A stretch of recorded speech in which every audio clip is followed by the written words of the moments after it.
दोस्तों, आज की कहानी एक ऐसे पति पत्नी के जोड़े की जिंदगी पर बीती हुई दर्दनाक इमोशनल स्टोरी शॉर्ट इन हिंदी कहानी है जिसे पढ़कर मेरी आंखों में भी आंसू आ गए। आपसे गुजारिश है कि इस इमोशनल स्टोरी शॉर्ट इन हिंदी कहानी को पूरा पढ़िएगा, बहुत ही जबरदस्त कहानी है। इस कहानी में मैं आपको अनेकों ऐसे मोड़ मिलेंगे जिन्हें पढ़कर आप भी इमोशनल हो जाएगा। चलिए दोस्तों, अब इस कहानी को स्टार्ट करते हैं जिसका शीर्षक है इमोशनल स्टोरी शॉर्ट इन हिंदी। जो ये कहानी पति पत्नी के जोड़े की जिंदगी पर आधारित है। बेहद ही भावपूर्ण और इमोशनल कहानी है, बहुत ही अच्छा लगेगा। मुझे पहले लड़के के तस्वीर दिखाओ माँ, फिर मैं फैसला करूंगी यहाँ या ना का। माँ ने रीता की तरफ देखा। अच्छा, हम तुम्हारे लिए क्या कोई अच्छा लड़का नहीं देखेंगे? रीता गुस्से से बोली। माँ, बस लड़का देखना है मुझे, उसकी तस्वीर मंगवा ले या लड़के को यही बुला लो। माँ ने डांटा। पागल है, शर्म नहीं आती? चल दफा हो जाओ अपने कमरे में, बाबा भी आ गए। क्यों डांट रही हो मेरी बच्ची को? रीता बाबा के पास गई और जाकर कहने लगी, बाबा मुझे लड़का देखना है। बाबा ने मुस्कुराकर कहा, हाँ बेटी, तुम्हारी मर्जी से ही करेंगे शादी, कल मैं उसकी तस्वीर मंगवा लूंगा। लड़के का अपना होटल है, पढ़ा लिखा है, प्यारा है। लेकिन रीता को तो लड़का देखना था। लड़का तो प्यारा है। रीता ने हाँ कर दी। 10 दिनों में ही रीता की शादी हो गई। रीता का हमसफर सुशील ऑरेंज मैरिज थी। ना कभी मुलाकात हुई, ना कभी कोई बात। कभी एक दूसरे को मिले भी नहीं। ये ऐसा पवित्र रिश्ता होता है, दो अजनबी एक जान हो जाते हैं जो कभी जिंदगी में मिले भी ना हो। दो पल भर में एक दूसरे की जान बन जाते हैं। पहली रात थी। सुशील कमरे में आया, हाथ में आइसक्रीम पकड़ी हुई रीता नजरें झुकाए बैठी थी। आइसक्रीम तो रीता की फेवरेट थी। सुशील को नमस्ते की। सुशील पास बैठ गया। सुशील थोड़ा सा शर्माता भी था। आइसक्रीम खाते हुए बोला, जीत ने पैसे शादी पर खर्च किए इतने की काश मैं आइसक्रीम खा लेता। रीता का घूंघट उठाकर बोला, आप खाओगी पहले? तो रीता ने शर्माते हुए मना कर दिया। फिर सुशील ने प्यार से कहा, खाली प्यार बढ़ेगा। रीता को आइसक्रीम दी और खुद भी खाने लगा। रीता सारी आइसक्रीम खा गई। सुशील ने जब पूछा, आइसक्रीम पूरी खत्म कर दी? रीता मुस्कुराने लगी, वो तो मैं खा गई। सुशील भी मुस्कुराने लगा, बहुत कंजूस हो आप, पहले कहती नहीं खाती और अब देखो सारी की सारी खा गई हो। यह आइसक्रीम 50-50 की थी। रीता सुशील को पहली ही रात इतना तो समझ गई थी कि सुशील दिल का बहुत अच्छा है। रात भर मोहब्बत भरी बातें होती रही। जिंदगी अपनी असल मंजिल की तरफ मुड़ गई थी। वक्त गुजरने लगा। रीता के भाई की शादी थी। रीता 4 महीने की प्रेग्नेंट भी थी। रीता ने सुशील से कहा, मुझे भाई की शादी में जाना है। सुशीला ने रीता के पास बैठकर बोला, रीता, डॉक्टर ने आपको लंबी यात्रा करने से मना किया, इसलिए मैं कोई रिस्क नहीं लेना चाहता। मैं नहीं इजाजत दे सकता शादी में जाने की। रीता को बहुत गुस्सा आया। सुशीला, पागल हो गए हो क्या? मेरे भाई की शादी है और आप कह रहे हैं कि नहीं जाना। आप मुझे कार में बैठाकर आराम से छोड़कर आ जाए। बस सुशील ने रीता का हाथ पकड़ा। मोहब्बत से फिर समझाने लगा, रीता क्यों बेकार की जिद करती हो? डॉक्टर ने यात्रा करने से मना किया है तो मैं नहीं जाने दे सकता। तुम लापरवाह हो जाती हो और मैं तुमको किसी के भरोसे नहीं छोड़ सकता। इतना कहकर सुशील कमरे से बाहर चला गया। रीता रोने लगी। रीता ने अपनी माँ को फोन किया, सुशील मना कर रहा है शादी में आने के लिए। माँ ने समझाया, बेटा अगर वो कह रहा है तो मत ही आओ। लेकिन रीता की भाभी और भाई जिद करने लगे। क्यों नहीं आने दे रहा है सुशील हमारी बहन को? वो रात को आए, सुशील भी घर पर था। कहने लगे कि मेहंदी है, 3 ही बात है, अमृता को लेने आए हैं। सुशील ने रीता की तरफ देखा है। रीता, मैंने क्या कहा था तुमसे? रीता ने नजरें झुका ली, कमरे में चली गई। उठकर सुशील को गुस्सा तो बहुत था, लेकिन ये सब्र कर लिया। 1000 रुपया जेब से निकाले, रीता को दिए। ये कुछ पैसे रख लो, बाकी और चाहिए तो ले लेना, मैं आऊंगा कल। रीता बहुत खुश थी। सुशील ने अपने सीने से लगा, या रीता को अपना ख्याल रखना रीता। फिर रीता शादी में चली गई। मेहंदी की रात रीता की बुआ की लड़की भी आई हुई थी। डांस भी किया, काफी एंजॉय किया। बारात वाले दिन जब भाई की बारात लड़की वालों के घर पहुंची तो बारिश हो रही थी। गले में काफी कीचड़ था। रीता का पांव फिसला, गिर गई। गिरते ही उसके पेट में दर्द होने लगा। रीता जोर जोर से रोने लगी। जल्दी से रीता को अस्पताल ले गए। रीता दर्द से चिल्ला रही थी। सुशील को कॉल की, रीता के बारे में बताया। सुशील घबरा गया। वो जल्दी से अस्पताल पहुंचा। डॉक्टर रीता को इमरजेंसी वार्ड में ले गए थे। सुशील बहुत परेशान था। दिल की धड़कनें बेकाबू थी, जुबान पर ईश्वर का जाप था। बाकी सब लोग शादी की खुशियों में मग्न थे, लेकिन यहाँ सुशील परेशान खड़ा था। कुछ देर बाद डॉक्टर कमरे से बाहर आए। उन्होंने सॉरी कहते हुए बताया, आपका बच्चा मर चुका है। सुशील बेजान सा होकर कुर्सी पर बैठ गया है। भगवान से हिम्मत मांगकर जल्दी से वार्ड में गया। रीता रो रही थी। सुशील को देखकर मुंह मोड़ लिया। सुशील पास बैठ गया, सर पर हाथ फेरने लगा। अच्छा चल चुप कर मेरी सोनी, रोना बंद कर, बस ऊपर वाले की मर्जी थी। रीता फूट फूट कर रोने लगी। सुशील, मुझे माफ कर दें, मुझसे गलती हो गई। सुशील ने आंसुओं से भीगी हुई पलकों को चूम लिया। अरे बस बस मेरी जान, रोते नहीं है, बस ऊपर वाले की मर्जी थी, चुप हो जाऊं। रीता खुद को गुनहगार समझ रही थी, अपने बच्चे और सुशील का। सुशील समझने लगा। रीता का सर अपनी गोद में रख लिया। चुप हो जाए मेरी सोनी, सोनी रो मत, अब देख मैं तेरे पास हूँ। रीता को लेकर घर चला गया। शादी खत्म हुई, सब घर आ गई। रीता का हाल पूछने। रीता खुद पर इल्जाम दे रही थी, मुझे रोका था सुशील ने माँ, लेकिन मैं जिद करती रही, शादी में जाना है। अगर मैंने इनकी बात मान ली होती तो आज शायद मैं अपना बच्चा ना खोती। सुशील समझ रहा था रीता दिल ही दिल में खुद को कसूरवार ठहरा रही है। इसलिए सुशील प्यार से समझाता रहा रीता को, अरे पागल है, खुद को परेशान न कर, ऊपर वाले की मर्जी थी ना, ऊपर वाले ने जहां तो हमें फिर से औलाद जरूर देगा। रीता सुशील की आंखों में देख रही थी। सुशील, आप इतने अच्छे हैं, मुझे डांटा नहीं है, आपने कुछ कहा नहीं। सुशील ने लंबी सांस ली। मुस्कुराकर बोला, जब तुमने मेरी बात मानी ही नहीं थी तो रीता अब कुछ कहने का क्या फायदा। रीता समझ रही थी सुशील का खामोश गुस्सा। 1 साल बाद फिर ऊपर वाले ने उनको बेटा दे दिया। सब बहुत खुश थे। सुशील बाहों में उठाकर झूमने लगा। अपने बेटे को रीता बेड पर लेटी सुशील की आंखों में बेटे की मोहब्बत में निकलते आंसू देख रही थी। जिंदगी में अच्छे दिन आते हैं, लेकिन अक्लमंद वही होता है जो खुद को हालात में ढाल लेता है। सुशील के 2 भाई जो सुशील से अमीर थे, उन दोनों भाइयों का अपना अच्छा खासा बिजनेस था, लेकिन सुशील का छोटा सा होटल था जिससे बस गुजारा हो रहा था।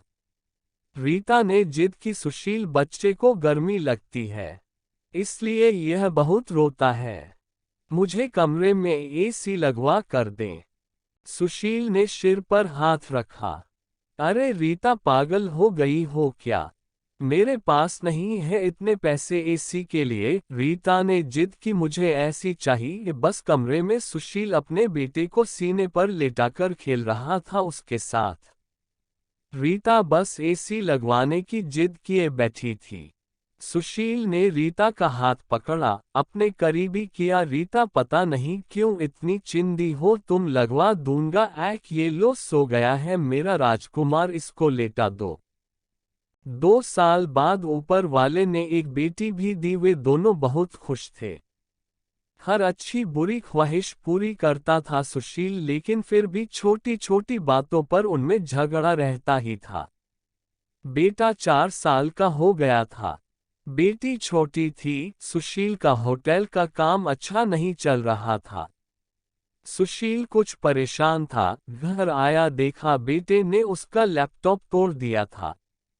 प्रीति मोबाइल पर लगी हुई थी। सुशील ने देखा लैपटॉप टूटा हुआ पड़ा है। सुशील चिल्लाकर बोला, रीता ये क्या है? रीता ने देखा, ये आपके लाडले ने तोड़ा है। सुशील गुस्से में पहले ही था। रीता को गाली देकर बोला, तुम्हारा दिमाग काम नहीं करता। इसमें मेरा सारा डेटा था। तुम पागल हो क्या? जाओ खाना लेकर आओ, उठ जाओ। रीता गुस्से में बोली, सुशील मैं नौकरानी नहीं हूँ, सारा दिन बच्चों को संभालूं और फिर तुम मुझे गाली दो। सारा दिन इतना काम करो और कदर इतनी सी है, गाली दे रहे हो। रीता खाना लेकर आई, बैंगन बने हुए थे। सुशीला ने बैंगन देखे, चिल्लाकर बोला, तुम्हारा दिमाग खराब है? तुमको कितनी बार समझाया है मैं बैंगन नहीं खाता। सुशील ने खाना उठाकर फेंक दिया, उठकर बाहर चला गया। इतने में बेटे ने कांच का गिलास तोड़ दिया, जो हाथ पर लग गया। काफी खून बहने लगा था। हाथ से रीता ने बेटे को 1-2 थप्पड़ लगा दिए। बहुत तंग आ गई हूं मैं, तुम बाप बेटे से। बेटे को उठाकर कमरे में ले गई, रो रही थी।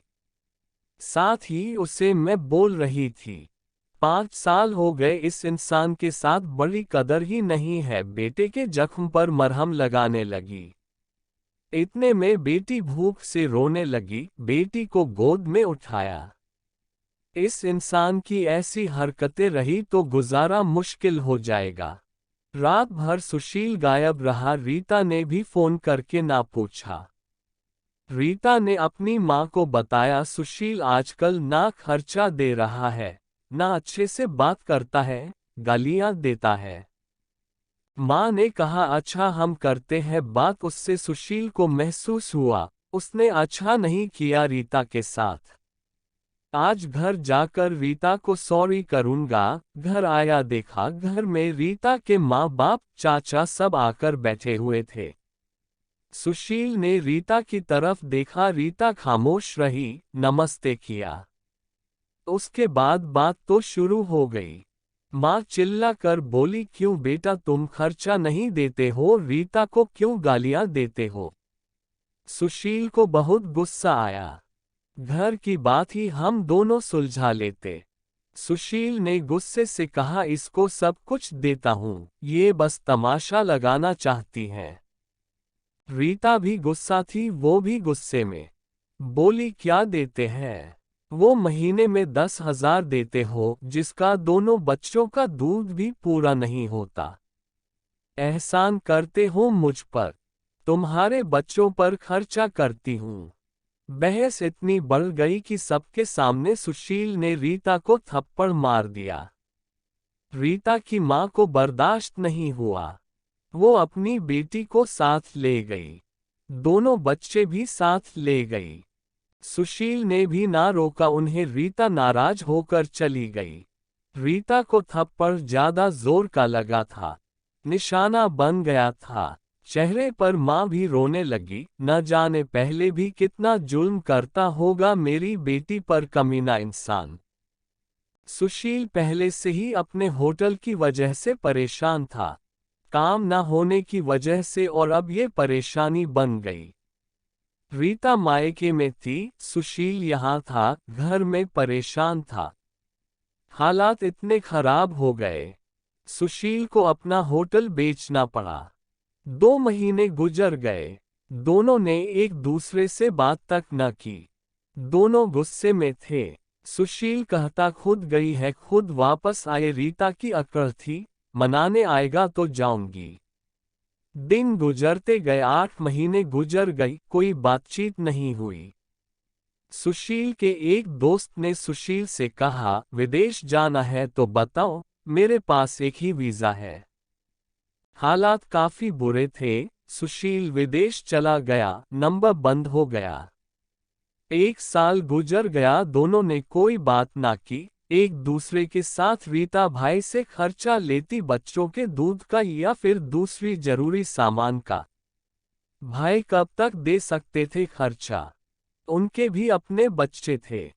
कभी रीता के बच्चे कोई नुकसान कर देते, कोई चीज तोड़ देते तो रीता की भाभी हजारों बातें करती, ताने देती थी। रीता चुपचाप सुन लेती थी, क्या करती है आखिर, किसी को कुछ बताती भी न थी। दीपावली का दिन था। रीता ने भाई से कहा, पैसे दे दो, बच्चों को शॉपिंग करवानी है। भाभी पास से बोली, बहन साफ सी बात है, हमारे पास फालतू के पैसे नहीं हैं। उसी इंसान के साथ गुजारा नहीं तो तलाक लेकर किसी दूसरे से शादी कर लो, जाओ यहां से। रीता उस दिन बहुत रोई थी, उसे एहसास होने लगा था, सुशील तो मेरे सर का ताज है। सुशील दुबई में बच्चों को याद कर बहुत रोता था। रीता पागल, बात कुछ थी नहीं और तूने ये क्या कर दिया। उधर रीता के भाई ने रीता के लिए एक आदमी देखा जिसकी पत्नी की मृत्यु हो चुकी थी। 4 बच्चे थे। उसके भाई ने रीता से कहा, बस सुशील से तलाक ले लो, इस आदमी से शादी करके घर बसा लो अपना। रीता की आंखें भीग गई थी आंसुओं से। जल्दी से मोबाइल निकाला, सुशील को फोन लगाया, नंबर बंद आ रहा था। रीता रोने लगी, मुझे सुशील के पास ही जाना है, मुझे कोई शादी नहीं करनी किसी से। उधर सुशील का भी दिल तड़पा, उसने सोचा मेरी रीता तो मासूम सी है, थोड़े से गुस्से पर नाराज हो जाती है ना, खुद ही माफी मांग लूंगा अपनी जान से। वो टिकट करवा कर हिंदुस्तान वापस आ गया। रीता रो रो कर भगवान से अपने पापों, अपनी गलती की माफी मांग रही थी कि ऊपर वाले मुझे माफ कर दें, मुझे मेरा सुशील वापस कर दें। रात भर रोती रही। सुबह बेटे को नाश्ता करवा रही थी कि दरवाजे पर घंटी बजी। भाभी ने दरवाजा खोला, सामने देखा सुशील खड़ा था। रीता की नजर पड़ी सुशील पर, हाथ से दूध का कप छूट गया। नंगे पांव दौड़ते हुए जाकर सुशील के सीने से जा लगी, चीख चीख कर रोने लगी, सुशील मैं बहुत प्यार करती हूं तुमसे। सुशील के पांव पकड़ लिए, माफ कर दो सुशील। सुशील ने रीता का माथा चूमा, आंसू साफ किया। तुम भी माफ कर दो मेरी जान, मैंने गुस्से में ज्यादा बोल दिया था। बच्चों को सीने से लगाया, सुशील प्यार करने लगा। रीता के भाई और भाभी की आंखों में आंखें डालकर गर्व से बोली, मेरा परमेश्वर, मेरा हमसफर है, मेरे पास आप लोगों का बहुत बहुत धन्यवाद। वो सुशील के साथ घर वापस आ गई। दोनों खुशी से सब बातें भूल कर जीने लगे, लेकिन वो इस समाज को इतना बता गए, जज्बात में जुदा हो जाना बहुत आसान है, लेकिन जुदा होकर जीना बहुत मुश्किल है। जो धर्म एक हमसफर महसूस कर सकता है वो कोई और नहीं समझ सकता। गलत फैसला लेकर जिंदगी बर्बाद ना करें, ये सब वक्त के साथ बदल जाता है। हाँ, अगर नहीं बदलता तो हम सफर, अगर कोई नाराज है या घमंड में है तो जाओ मना लो, राजी कर लो एक दूसरे को, इससे पहले कि फिर देर हो जाए। अगर मेरी कहानी किसी एक के भी दिल में घर कर गई तो मेरा मकसद पूरा हो जाएगा। आजकल छोटी छोटी बातों पर घर उजड़ रहे हैं, अगर थोड़ी बर्दाश्त कर ले तो ऐसे घर ना उजड़े। दोस्तों, सही कहा ना मैंने? आपकी क्या राय है इस इमोशनल स्टोरी शॉर्ट इन हिंदी कहानी के बारे में? आप कमेंट करके हमें जरूर बताएं। ऐसे ही और अमेजिंग कहानियां पढ़ने के लिए आप हमारे पेज को विजिट करते रहिए।